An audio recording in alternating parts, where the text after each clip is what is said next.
भारत के उपराष्ट्रपति जगदीप धनखड़ ने 21 जुलाई 2025 को अपने पद से इस्तीफा दे दिया, जिसके बाद बिहार के मुख्यमंत्री नीतीश कुमार के इस संवैधानिक पद के लिए संभावित दावेदारी की चर्चा तेज हो गई है।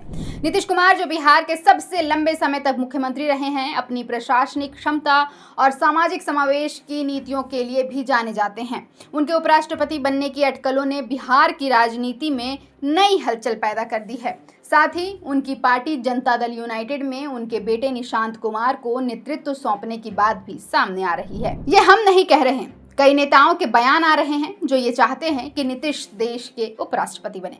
कहने वाले भाजपा के ही लोग हैं। सबसे पहले भी भाजपा नेता ने ही इस बात की चर्चा शुरू की थी। क्यों? क्या बिहार में भाजपा अपने सीएम देना चाहती है और इसलिए नीतीश कुमार को उपराष्ट्रपति पद का लालच देकर उन्हें रास्ता से हटाना चाह रही है? क्या इसलिए जगदीप धनखड़ को इस्तीफा देना पड़ा है, क्योंकि वे तो 2027 तक इस्तीफा नहीं देने वाले थे? फिर अचानक ऐसी क्या बात हो गई कि दिन में सत्र के दौरान आसन पर रहे और शाम तक उनके इस्तीफे की खबर आ गई? ये वो सवाल है जिनका जवाब अब भी ढूंढा जा रहा है और इन सवालों में अब नीतीश कुमार के उपराष्ट्रपति बनने की चर्चा भी शामिल हो गई है। तो क्या नीतीश कुमार भारत के उपराष्ट्रपति बन सकते हैं? आज हम इस सवाल के हर पहलू पर चर्चा करेंगे और बताएंगे कि यह महज एक कयास है या फिर वाकई इसमें कोई सच्चाई है। तो चलिए शुरू करते हैं आज का विश्लेषण और बताते हैं आपको कि क्या वाकई बिहार में बड़ा फेरबदल होने वाला है। क्या वाकई नीतीश कुमार भारत के उपराष्ट्रपति बन सकते हैं? नमस्कार, मेरा नाम है अवंतिका और आप देखना शुरू कर चुके हैं बिहार की राजनीति का सबसे सटीक और विस्तृत विश्लेषणात्मक कार्यक्रम सियासी कहानियां।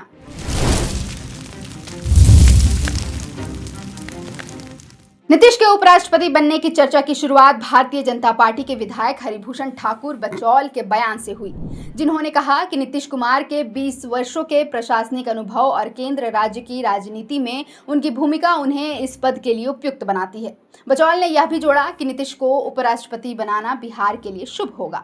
बिहार सरकार में मंत्री नीरज कुमार सिंह बबलू ने भी इस विचार का समर्थन करते हुए कहा कि नीतीश के उपराष्ट्रपति बनने में कोई दिक्कत नहीं है। इसके अलावा सोशल मीडिया पर कई लोगों ने दावा किया कि नीतीश कुमार का उपराष्ट्रपति बनना तय है। मीडिया में भी यह चर्चा उठी, हालांकि इसे लेकर कोई ठोस जानकारी नहीं है।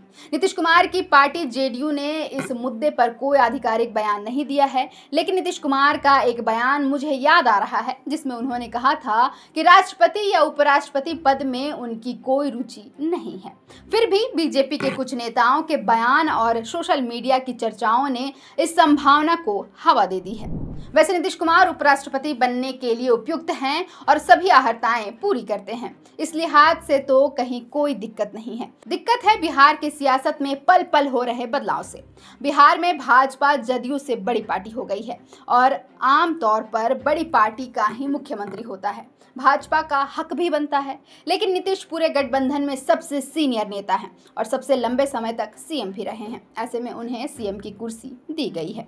बिहार में जदयू के बिना भाजपा सरकार में नहीं आ सकती है, यह भी सच्चाई है और जेडीयू के समर्थन से केंद्र में भाजपा की सरकार टिकी हुई भी है। इन तमाम फैक्टर्स की वजह से नीतीश भाजपा की मजबूरी है और इसलिए उन्हें नाराज करने का रिस्क भाजपा नहीं उठा सकती।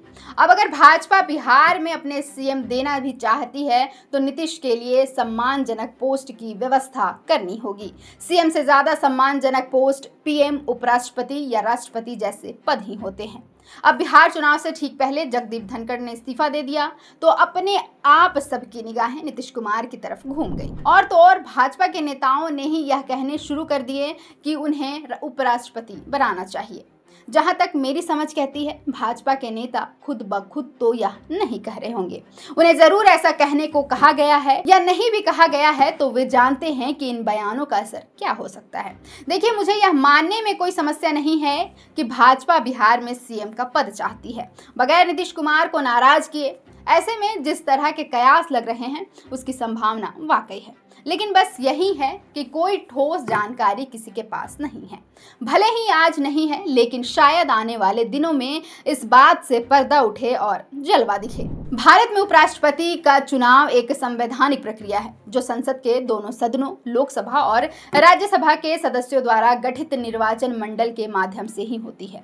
संविधान के अनुच्छेद 66 के अनुसार उपराष्ट्रपति का चुनाव गुप्त मतदान द्वारा आनुपातिक प्रतिनिधित्व प्रणाली के तहत होता है।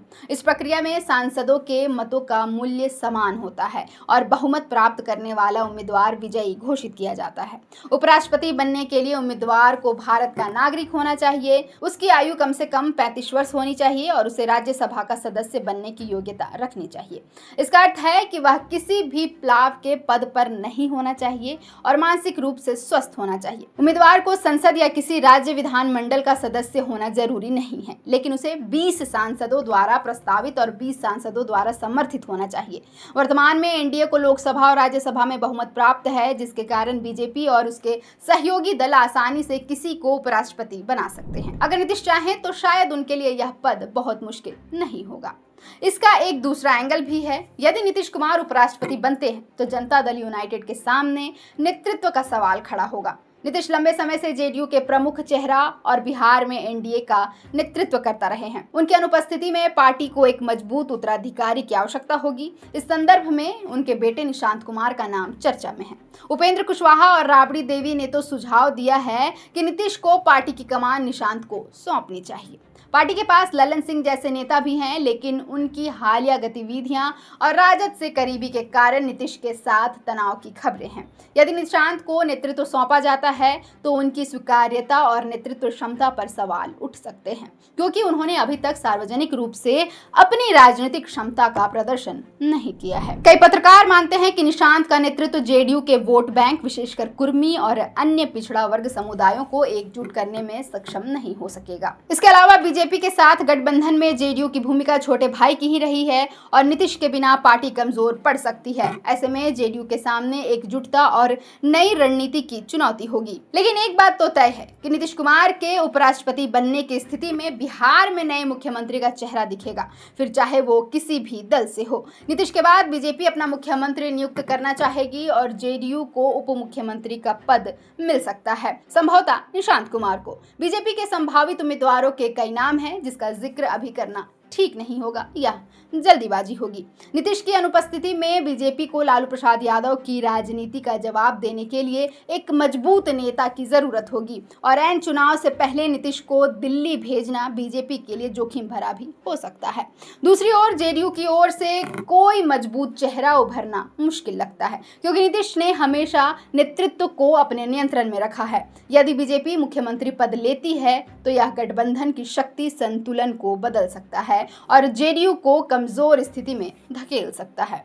नीतीश कुमार के उपराष्ट्रपति बनने की अटकलें बिहार की सियासत में नया मोड़ ला सकती है। बीजेपी विधायक हरिभूषण ठाकुर बचौल और मंत्री नीरज कुमार सिंह बबलू जैसे नेताओं के बयानों ने इस चर्चा को जरूर बल दिया है, लेकिन नीतीश और जेडीयू की ओर से कोई स्पष्ट बयान नहीं आया है। उपराष्ट्रपति चुनाव की प्रक्रिया में एनडीए का बहुमत नीतीश की दावेदारी को मजबूत कर सकता है, लेकिन उनकी अनिच्छा और स्वास्थ्य संबंधी चर्चाएं इस संभावना पर फिलहाल विराम लगाई हैं। लेकिन अगर नीतीश फैसला लेते हैं तो यह बिहार की राजनीति में एक बड़ा प्रकरण होगा। हम इस विषय पर लगातार आपको अपडेट देते रहेंगे। आपको क्या लगता है, नीतीश कुमार को उपराष्ट्रपति पद के लिए अपने कदम बढ़ाने चाहिए?